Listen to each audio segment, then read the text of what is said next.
അസ്സലാമു അലൈക്കും dear friends. ഇന്നത്തെ നമ്മുടെ സ്പെഷ്യൽ നിങ്ങൾ ആരും ഇതുവരെയും ട്രൈ ചെയ്ത് നോക്കിയിട്ടില്ലാത്ത ഒരു അടിപൊളി വെറൈറ്റി റെസിപ്പിയാണ്. നമ്മുടെ ഈ വീഡിയോ കണ്ടുകൊണ്ടിരിക്കുന്ന സമയത്ത് നിങ്ങൾക്ക് ഇഷ്ടപ്പെടുകയാണെങ്കിൽ ഒന്ന് ലൈക്ക് ചെയ്തേക്കണേ. അതുപോലെ തന്നെ നമ്മുടെ ഈ ചാനൽ ആദ്യമായിട്ട് കാണുന്നവരും ഇതുവരെയും സബ്സ്ക്രൈബ് ചെയ്യാത്തവരും പ്ലീസ് ഒന്ന് സബ്സ്ക്രൈബ് ചെയ്തേക്കണേ. ഞാനിടുന്ന വീഡിയോസ് ഉടനടി കിട്ടുന്നതിനായി സബ്സ്ക്രൈബ് ബട്ടന്റെ തൊട്ടടുത്ത് കാണുന്ന ബെല്ലൈക്കൺ കൂടി ക്ലിക്ക് ചെയ്തിട്ട് ഓൾ എന്ന ഓപ്ഷൻ എനേബിൾ ചെയ്യാനും മറക്കല്ലേ.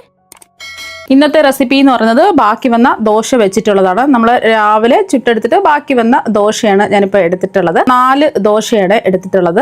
അപ്പോൾ എത്ര ദോശയാണുള്ളത് അത്രയും ദോശ എടുക്കാം. അപ്പോൾ 4 ദോശയാണ് എനിക്ക് ബാക്കി വന്നിട്ടുള്ളത്. ഇനി ഈ ദോശ ചെറിയ ചെറിയ നീളത്തിൽ ചെറിയ കഷ്ണങ്ങളായിട്ട് കട്ട് ചെയ്തെടുക്കുകയോ അല്ലെങ്കിൽ ക്യൂബ്സ് ആയിട്ട് ചെറിയ കഷ്ണങ്ങളായിട്ട് കട്ട് ചെയ്തെടുക്കുകയോ ചെയ്യാം. അപ്പോൾ ഇതുപോലെ കത്രിക കൊണ്ട് കട്ട് ചെയ്ത് എടുത്തിട്ടുണ്ട്. ഇനി കുറച്ച് സമയം ഫ്രീസറിൽ വെക്കാം. അപ്പോൾ നമ്മൾ ഒരു 2 മണിക്കൂർ ഫ്രീസറിൽ വെച്ചിട്ട് എടുത്തിട്ടുള്ള ദോശയാണ്. കട്ട് ചെയ്തിട്ട് ഞാൻ 2 മണിക്കൂർ ഫ്രിഡ്ജിലല്ല ഫ്രീസറിൽ വെച്ചിട്ടുള്ളതാണ്. അപ്പോൾ കുറച്ചും കൂടെ ഒന്ന് കട്ടിയായിട്ട് കിട്ടും. നമ്മൾ കട്ട് ചെയ്തെടുത്ത ദോശ ഫ്രൈ ചെയ്തെടുക്കുന്നതിന് വേണ്ടിയിട്ട് കുറച്ച് എണ്ണ ചൂടാക്കാൻ വെച്ചിട്ടുണ്ട്. എണ്ണ ചൂടായതിന് ശേഷം 2-3 ബാച്ചായിട്ട് ഇതൊന്ന് ഫ്രൈ ചെയ്തെടുക്കാം. പെട്ടെന്ന് ഇത് ക്രിസ്പിയായി കിട്ടുന്നതിന് വേണ്ടിയിട്ടാണ് നമ്മൾ ഫ്രീസറിൽ വെച്ചിട്ട് എടുത്തിട്ടുള്ളത്. അല്ലാതെ നമുക്ക് ചെയ്തിട്ടെടുക്കാം, പെട്ടെന്ന് ക്രിസ്പിയായി കിട്ടില്ല. ഫ്ലെയിം ലോ ടു മീഡിയം ഫ്ലെയിമിൽ തന്നെ ഇടുക, എന്നാൽ മാത്രമേ നല്ലോണം മൊരിഞ്ഞ് കിട്ടുള്ളൂ, അല്ലെങ്കിൽ പെട്ടെന്ന് തന്നെ കരിഞ്ഞു പോകും. അപ്പോൾ അത് നല്ലതുപോലെ മൊരിഞ്ഞ് വന്നിട്ടുണ്ട്. ഇനി നമുക്ക് എണ്ണയിൽ നിന്ന് കോരി മാറ്റാം. പെട്ടെന്ന് തന്നെ റെഡിയായി കിട്ടും. നമ്മൾ ഫ്രീസറിൽ വെച്ചിട്ടാണ് ഇത് ഫ്രൈ ചെയ്തെടുക്കുന്നത്. അപ്പോൾ ഇതുപോലെ ബാക്കിയിരിക്കുന്ന കട്ട് ചെയ്ത് വെച്ച ദോശയും ഫ്രൈ ചെയ്തെടുക്കാം. ഫ്രൈ ചെയ്തെടുത്തതിന് ശേഷം സമയം മാറുന്നതിന് വേണ്ടിയിട്ട് ഒരു ടിഷ്യൂ പേപ്പറിൽ നിരത്തി വെക്കുക. ഇനി ബാക്കി വന്ന എണ്ണയിൽ ഇതുപോലെ ഒരു അരിപ്പ വെച്ച് കൊടുക്കുക. എന്നിട്ട് നമുക്ക് ഇതിലേക്ക് 2-3 ടേബിൾ സ്പൂൺ നിലക്കടല ഇട്ടൊന്ന് നമുക്ക് ഫ്രൈ ചെയ്തെടുക്കണം.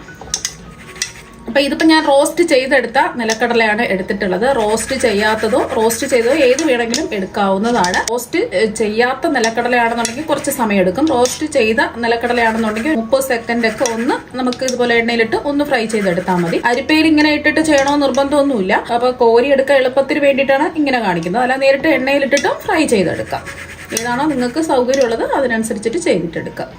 ഇങ്ങനെ ആകുമ്പോൾ പെട്ടെന്ന് നമുക്ക് കോരി എടുക്കേണ്ട ബുദ്ധിമുട്ടില്ല, പെട്ടെന്ന് ഈസി ആയിട്ട് ഫ്രൈ ചെയ്തെടുക്കാൻ പറ്റും. അപ്പം നമ്മൾ റോസ്റ്റ് ചെയ്ത നിലക്കടല ആയതുകൊണ്ട് ഒരു 30 സെക്കൻഡ് ഒക്കെ ആകുമ്പോൾ തന്നെ ഇത് ഫ്രൈ ആയി കിട്ടും. അപ്പോൾ ഇത് ഫ്രൈ ആയിട്ടുണ്ട്. ഇത് നമുക്ക് ഒരു പ്ലേറ്റിലേക്ക് മാറ്റാം. ഇനി നിലക്കടല ഫ്രൈ ചെയ്തെടുത്തതിന് ശേഷം വീണ്ടും അരിപ്പ വെച്ച് കൊടുക്കുക. അതിലേക്ക് 2-3 ടേബിൾ സ്പൂൺ പൊട്ടുകടല ഇട്ട് കൊടുക്കാം. നമ്മൾ മിക്സറിലൊക്കെ ഇടുന്ന പൊട്ടുകടലയില്ലേ, അതാണ് എടുത്തിട്ടുള്ളത്. അപ്പം ഇതും നമുക്കൊന്ന് ഫ്രൈ ചെയ്തെടുക്കാം. ഇതൊരു 30 സെക്കൻഡ് ഒക്കെ ഒന്ന് ഫ്രൈ ചെയ്തെടുത്താൽ മതിയാവും. ഇതും നേരിട്ട് എണ്ണയിലിട്ട് വേണമെന്നുണ്ടെങ്കിൽ ഫ്രൈ ചെയ്യാം, ഇങ്ങനെ വേണമെന്നുണ്ടെങ്കിലും അരിപ്പയിലിട്ടിട്ട് ഫ്രൈ ചെയ്തെടുക്കാം. ഇതാകുമ്പോൾ പെട്ടെന്ന് നമുക്ക് കോരി എടുക്കാതെ നമുക്ക് ഈസി ആയിട്ട് റെഡിയാക്കി എടുക്കാൻ പറ്റും. അപ്പോൾ പൊട്ടുകടലയും ഫ്രൈ ആയിട്ടുണ്ട്. ഇത് നമുക്ക് മാറ്റാം. അപ്പോൾ പൊട്ടുകടലയും ഫ്രൈ ചെയ്തെടുത്തു. അതേ എണ്ണയിൽ വീണ്ടും നമ്മൾ അരിപ്പ വെച്ച് കൊടുത്തതിന് ശേഷം ഇതിലേക്ക് ഒരു 10 വെളുത്തുള്ളി അല്ലികൾ ചതച്ചിട്ട് ഇട്ട് കൊടുക്കുക. മേൽഭാഗത്തുള്ള തൊലിയെല്ലാം ഒന്ന് മാറ്റിയിട്ടാണ് ഇട്ട് കൊടുത്തിട്ടുള്ളത്. അതിൻ്റെ കൂടെ തന്നെ നമുക്ക് കുറച്ച് കറിവേപ്പിലയും കൂടി ഇട്ട് കൊടുക്കാം.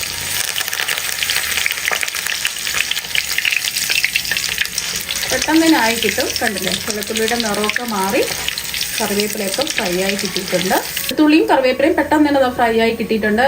പിന്നെ നിങ്ങൾക്ക് ഇതിൽ വറ്റൽമുളക് വേണമെന്നുണ്ടെങ്കിൽ അതും 3-4 വേണമെന്നുണ്ടെങ്കിൽ കാണാൻ ഒരു ബാക്കിക്ക് വേണ്ടിയിട്ട് വേണമെന്നുണ്ടെങ്കിൽ അതും ഫ്രൈ ചെയ്ത് ഇതിൽ ചേർത്ത് കൊടുക്കും. ഞാനിപ്പോൾ വറ്റൻ മുളകൊന്നും ചേർക്കുന്നില്ല. വെളുത്തുള്ളി അല്ലികളും കറിവേപ്പിലയും ഫ്രൈ ആയിട്ടുണ്ട്. 2 കറിവേപ്പിലയാണ് ഇട്ട് എടുത്തിട്ടുള്ളത്.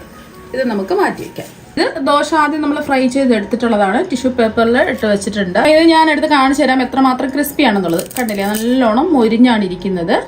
ഇത് നമുക്ക് ഒരു ബൗളിലേക്ക് മാറ്റാം.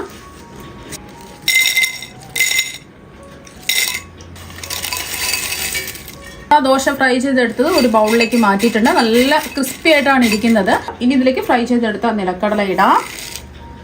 അതുപോലെ തന്നെ ഫ്രൈ ചെയ്തെടുത്ത പൊട്ടുകടലയും കൂടി ഇട്ട് കൊടുക്കുക. ഫ്രൈ ചെയ്തെടുത്ത വെളുത്തുള്ളി അല്ലികളും കറിവേപ്പിലയും ഇടാം.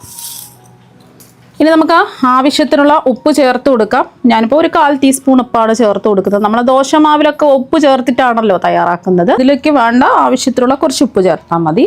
പിന്നെ ഇതിലേക്ക് ഞാൻ ചേർത്ത് കൊടുക്കുന്നത് 3/4 ടീസ്പൂൺ കശ്മീരി മുളക് പൊടിയാണ്. സാധാരണ എരിവുള്ള മുളക് പൊടിയാണെന്നുണ്ടെങ്കിൽ ഒരു 1/4 ടീസ്പൂൺ മുതൽ 1/2 ടീസ്പൂൺ വരെ ചേർത്ത് കൊടുക്കാം. എരിവ് കൂടുതലാണെന്നുണ്ടെങ്കിൽ ഒരു 1/4 ടീസ്പൂൺ സാധാരണ എരിവുള്ള മുളക് പൊടി ചേർത്ത് കൊടുത്താൽ മതി. എരിവില്ലാത്ത കശ്മീരി മുളക് പൊടിയാണെന്നുണ്ടെങ്കിൽ 3/4 ടീസ്പൂൺ ചേർക്കുക. ഇനി അടുത്തതായിട്ട് ചേർത്ത് കൊടുക്കുന്നത് കായപ്പൊടിയാണ്. ഒരു 1/4 ടീസ്പൂൺ ചേർത്ത് കൊടുക്കുക. 2 അല്ലെങ്കിൽ 1/4 ടീസ്പൂൺ ചേർത്ത് കൊടുത്താൽ മതി, ഒരുപാട് ചേർക്കരുത്. നിങ്ങൾക്ക് ഇതിലേക്ക് കായപ്പൊടിയുടെ ടേസ്റ്റ് ഇഷ്ടമല്ല എന്നുണ്ടെങ്കിൽ ഗരം മസാല പൊടിയും ചേർത്ത് കൊടുക്കാവുന്നതാണ്.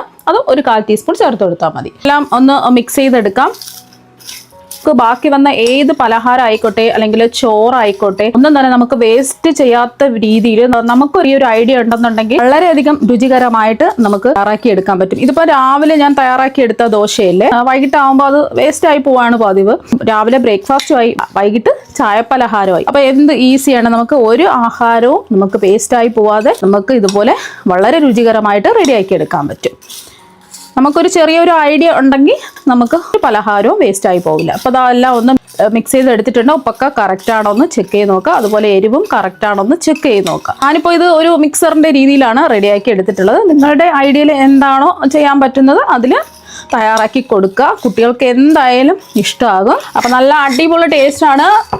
ഇനി ഇത് ഒരു പ്ലേറ്റിലേക്ക് മാറ്റാം. അപ്പോൾ ഒരു പ്ലേറ്റിലേക്ക് മാറ്റിയിട്ടുണ്ട്. ഇപ്പൊ കണ്ടില്ലേ, കാണാൻ തന്നെ നല്ല അടിപൊളിയായിട്ടുണ്ട്. കുട്ടികൾക്ക് എന്തായാലും ഇഷ്ടമാകും. അപ്പൊ നമ്മൾ രാവിലത്തെ ദോശയൊക്കെ തയ്യാറാക്കുന്ന സമയത്ത് ബാക്കി വരികയാണെന്നുണ്ടെങ്കിൽ ഇതുപോലെ റെഡിയാക്കി എടുക്കുക. ദോശ മാത്രമല്ല, ഏത് പലഹാരം ബാക്കി വന്നാലും നമുക്ക് വെറൈറ്റി ആയിട്ട് നമുക്ക് റെഡിയാക്കി എടുക്കാൻ പറ്റും. നല്ല അടിപൊളി ടേസ്റ്റ് ആണ് കഴിക്കാൻ വേണ്ടിയിട്ട്. അപ്പൊ നിങ്ങൾ എന്തായാലും ഇതുപോലെ ഒരു പ്രാവശ്യം ഒന്ന് ട്രൈ ചെയ്ത് നോക്കുക. തീർച്ചയായും നിങ്ങൾക്ക് എല്ലാവർക്കും ഒരുപാട് ഇഷ്ടമാകും. അപ്പൊ നമുക്ക് മറ്റൊരു വെറൈറ്റി വീഡിയോ ആയിട്ട് വീണ്ടും കാണാം. താങ്ക്